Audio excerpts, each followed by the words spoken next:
She's extremely frustrated, and she certainly feels that the pace of constitutional change, the pace of all political change here, has really gone to a level which is almost nothing over the last couple of years. But obviously, after having spent an hour with President Barack Obama, she was determined to come out and stress that both the Americans and her were pretty much on the same page in terms of policy. There had been some complaints in the weeks running up to this that the Americans had been over-optimistic in their treatment of Myanmar, that they got carried away by this reform process, and that they should have been a little bit tougher and kept some of their leverage. But what we saw at that press conference was a lot of very public affection being shown between President Obama and Ms Suu Kyi. They hugged, they kissed, they walked off arm in hand. They were clearly trying to get the very visual message across that they were still working very much together to deliver change here.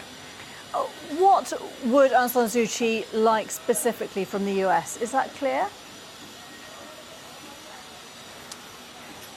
Well, I think what she would like is that they would take a slightly tougher approach, and I think she will have been saying that to President Obama. She feels that they lifted the trade restrictions, the sanctions which they had in place too quickly. There are still a few in place, but for the most part, the Americans have lifted those measures. She would like some of them to have been kept in place so that more leverage could be exerted now. Effectively, President Obama is trying to encourage, he's offering a carrot, if you like, to the Burmese, saying, we will work with you, we will support you if you go further down this road of reform. But the reality about the reform process here is that it's reached a certain point where the army has to start conceding if political reforms are going to concede. At the moment, the army can veto any changes to the constitution. It can control 25% of the seats in parliament automatically. It can stop the clause being changed, which at the moment prevents Aung San Suu Kyi from becoming president. So the reforms could only go so far, if you like, before it started running up against what effectively is the army saying